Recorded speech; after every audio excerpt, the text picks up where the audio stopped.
सोने के सिक्के और राजा की कहानी।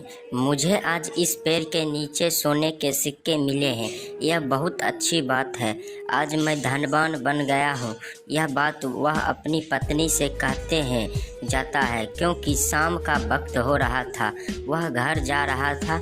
उसने पेड़ के पास एक पोटली देखी थी। वह उस पोटली को देखता है। उसके अंदर सोने के सिक्के देख के वह बहुत दंग रह गया था।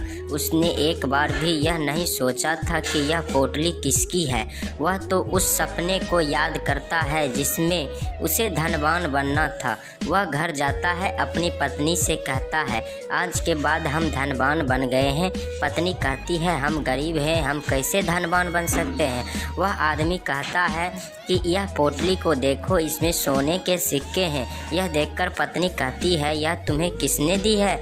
वह आदमी कहता है, यह तो मुझे पेड़ के पास मिली है। यह सुनकर पत्नी कहती है, यह हमारी नहीं है, यह किसी और की है, तुम्हें वह वापस कर देनी चाहिए। यह सुन के पति कहता है, हम धनवान बन रहे हैं, तुम कहती हो मैं यह पोटली रखा सकता हूँ। मैं ये कहीं नहीं करने वाला हूँ। खिड़की के पास खड़ा सैनिक सब कुछ सुनता है।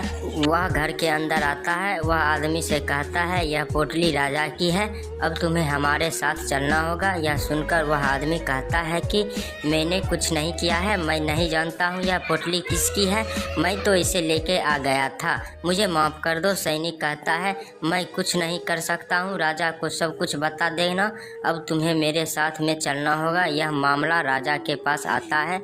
राजा को जब पता चलता है कि उस आदमी ने यह पोटली है तो वह बहुत उत्साह होते हैं, क्योंकि राजा ने यह पोटली उस जगह पर रखी है, इसलिए वह देखते हैं कि कौन ईमानदार हो सकता है। मगर उन्हें वह आदमी मिल गया था जिसने पोटली को लिया था। उसके बाद यह समझने की कोशिश नहीं की थी यह पोटली किसकी है। उसने साथ ले गए थे, अब तुम्हें राजा मिल सकती हैं, सज़ा मिल सकते हैं। राजा ने पास सेनापति आता है और वो कुछ कहते हैं। उसके बाद राजा कहता है, तुम्हारे अंदर लालच भर गया है, मगर मुझे पता चला है कि तुम्हारी पत्नी तुम्हें समझा रही थी, तुम्हें यह पोटली रख देनी चाहिए, मगर तुमने कुछ नहीं किया था, अपनी पत्नी की बात नहीं सुनी थी, यह ठीक नहीं है। अब राजा कहते हैं कि जो तुम्हारा नहीं है तुम उसे नहीं ले सकते हो, तुम्हें राजा नहीं मिल सकती, तुम्हें सज़ा नहीं मिल सकती, क्योंकि तुम्हारी पत्नी ने सब कुछ कह दिया है, उसे धन का लालच नहीं है। वह आदमी घर चला जाता है। यह कहानी हमें कहती है, जीवन में जो भी तुम्हारा है वही तुम्हारा है, जो नहीं है उसे तुम नहीं ले सकते, लालच नहीं कर सकते।